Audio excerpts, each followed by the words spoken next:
Have you ever wondered which Clash Royale cards will be the most powerful if lore actually mattered? Clash Royale story is hidden, but after some digging, I found the 5 strongest cards in it. This isn't about gameplay or stats. This is a top 5 list based purely on lore power. And trust me, some of these cards will definitely surprise you. Every kid is trained to fight. They learn to use their sword when they are so young. Barbarians stay in the front to defend the troops behind. But that's not it. There are stronger, more brutal and faster barbarians, which are called elite.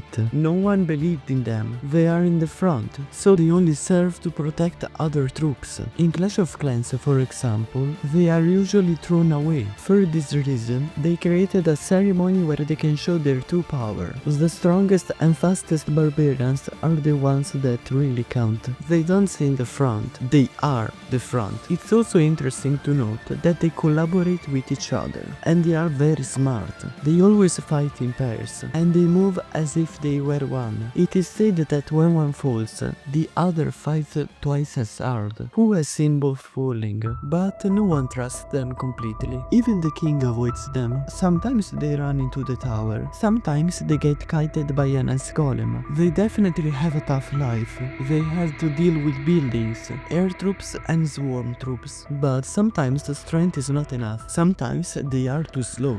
They get distracted by small troops. Their weakness is that they just want to destroy everything. The fact that they were never taken seriously fills them with nothing but revenge, and sometimes they miss the big target, the king. Every hero, every printed card, always find an ally. Goblin Giant serves as their true friend. They are seen a lot together. This gives them a new life. They are not seen as distraction tools anymore. They are finally seen as a strategic threat, a troop that gained the respect it needed. But at the end of the day, they are still just true barbarians, and sometimes they miss the point. That's why they are not at the top, and maybe being 5th is already a victory. Because if there is one thing for sure, is that no one forgets true barbarians charging at your face. Goblins do a lot of chaos, from baby goblins to the older goblins. They seem very tiny, like they just do whatever they want and are not smart. But did you know that baby goblins are actually very smart, and the older they get,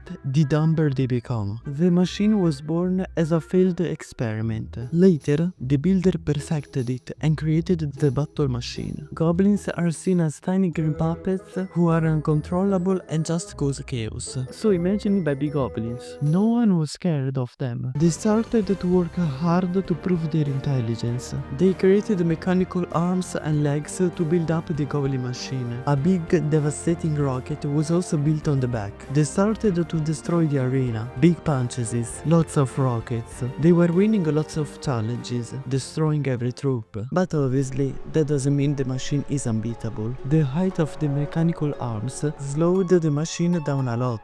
Big punch, but very slow. Also, being a heavy punch, it couldn't target many troops at once. Swarms of minions and skeletons were very strong against it. Even the rocket wasn't useful. Because yes, a rocket can deal tons of damage in a large radius, but throwing it at your own feet isn't the smartest move. The goblin machine is not just power. Ingenuity plays a big role. They were always taken as a joke. Now they walk into the arena with respect and fear. The elder goblins used to take all the credit, but now the world knows the truth. Baby goblins are seen as the brains of the goblin army. The machine brings the message and the proof that even the smallest one can change the battle. In the school of Clash Royale there were different students, from princesses to knights. The Mega Knight was just like the others, but he was bullied by the other students. You see, he presented himself as big and very strong, but how could anyone take him seriously when he had those tiny hands? The other students made fun of him. He was a joke. He acted like he was powerful, but inside, he was the most fragile of them all. He was tired and angry about the bullying's comments, so he decided to create a new identity. He started wearing a big helmet and gloves, so no one could see his hands. His strength began to spiral out of control. One time, he broke down a bathroom door just to open it. You couldn't even give him a high five because he was too strong. As they passed, he started gaining fame and prestige. Everyone in the arena was talking about him. Big and splash damage thanks to his clothes. He was defeating every enemy. Everyone except one, the Pekka, who became his nemesis. The Pekka was even more powerful than the Mega Knight, but we talk about that later. In reality, this rivalry made the Mega Knight even stronger. He discovered that the Pekka had the last copy of his school yearbook. He got furious. He started jumping around uncontrollably, and eventually turned his jump into a technique to deal more damage and grow even stronger. But the Pekka was simply too powerful. Her physical strength was unmatched. But that's not all. The Mega Knight had another weakness. He was always alone. He had no one by his side. As a child, the students mocked him. As an adult, people feared him. They were so scared that he graduated in 1 week, just because he was too dangerous. Imagine if he got a bad grade. Who knows what could happen? The Mega Knight started to accept who he was. His hands were just one imperfection. He no longer fought to cover something up. He fought to show who he had become. Even an insecurity can hide an extraordinary strength. The Mega Knight realized that it's what you choose to become that defines you. Everyone knows that in Clash Royale there are 4 spirits, but there was one spirit that would later become the second strongest card in Clash Royale. The spirit of nature was unlike anything the kingdom had ever seen. She could make flowers bloom with a glance, cover barren lands with grass, and heal the soil with every step. The king, intrigued by such power, decided to recruit her into the arena. He quickly realized something. Her powers had no use in battle. She could create life, but not take it. She could protect, but not attack. To the eyes of war, she was useless. Without hesitation, the king cast her out. The spirit was devastated. She had only ever wanted to help, but now she was exiled, forgotten and alone. No one came to comfort her. No one even searched for her. She wandered for days, then weeks, until she stumbled upon something. An old, rusted suit of armor, black with streaks of glowing purple. It had long been abandoned, left to decay in silence. With nowhere else to go, the spirit made the armor her home. At first, it was just a shelter. Then it became something more. As time passed, her powers didn't stop growing. They filled every crack, every bolt, every inch of the metal. Until one day, she wasn't just inside the armor, she was the armor. A new being was born, gigantic, silent, devastating. The Pekka. She entered the arena again, but no one recognized her. No one knew she had once been the gentle spirit of nature, a working force of destruction. She carried a massive sword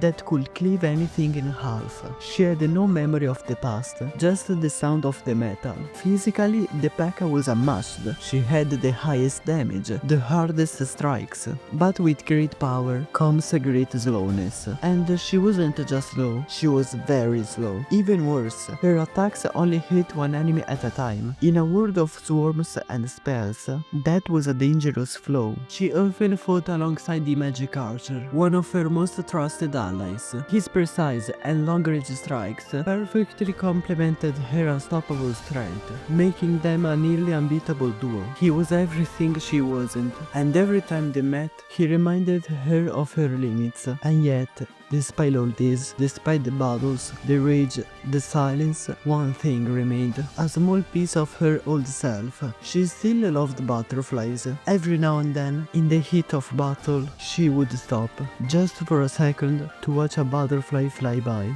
Because deep inside all that steel, there was still a soul that once grew flowers, still a heart that remembered the peace. The Pekka is not just power, she is the reminder that even after pain, exile and transformation, a part of us can still bloom. And sometimes, even the strongest warrior is guided by the most delicate memory. Everyone knows that the symbol of Clash Royale is the king. There's the red one and the blue one. They stand at the center of every battle. They control the match and command the troops. So it's only natural to think they're the strongest, right? But what if I told you that someone came before them? Yes, an ancient figure no one dares to speak about. There was a presence before the kings. Maybe because they never found out who their father really is. The troops think it's just a myth. After all, no one has ever seen the royal ghost. No one knows his true story. So many fakes once started to spread. The witch and the night witch whisper about him at night. The giant skeleton swears he once saw him. But in reality, the royal ghost is there, in the arena. He doesn't fight for victory. He fights for something else. One day, a troop was hit from behind. There was no warning, no footsteps, no voice, just a single, silent strike. The troop looked around confused. No one was there, but something, or someone, had returned. The royal ghost was back, stronger than ever. Not just a legend anymore, but the forgotten father of the kings. No one can stop him. He turns invisible and strikes when no one accepts it. There's no strategy that can stop him. No one can see him. No one remembers him. Not even his own sons call him father. He became a shadow in an arena that no longer feels like his. Yet he doesn't seek glory. He guards the balance when needed. He stays hidden, but never truly gone. Over time, troops started to respect him. He's no longer just a weapon. He became a symbol of a forgotten past. The royal ghost is reborn. He's beginning to show himself more. The kings still ignore him, but thanks to him, the arena exists. Invisible but essential. The first king, the first ghost. And maybe, just maybe, only the red and blue kings know the truth. Or maybe not even them. In this video I shared some things actually said by Supercell, like in their official shorts about evolved cards, and others made up from imagination. Because the truth is, the Clash Royale world is imaginary. Like when Supercell confirmed that the Mega Knight graduated in 1 week, or that the baby goblins are the smartest in the kingdom. But maybe that's the best part. It gives us room to imagine legends, origins and battles no one has ever told. If you like this video, you might want to check out this one, where I talk about how the Phoenix completely changed the Clash Royale.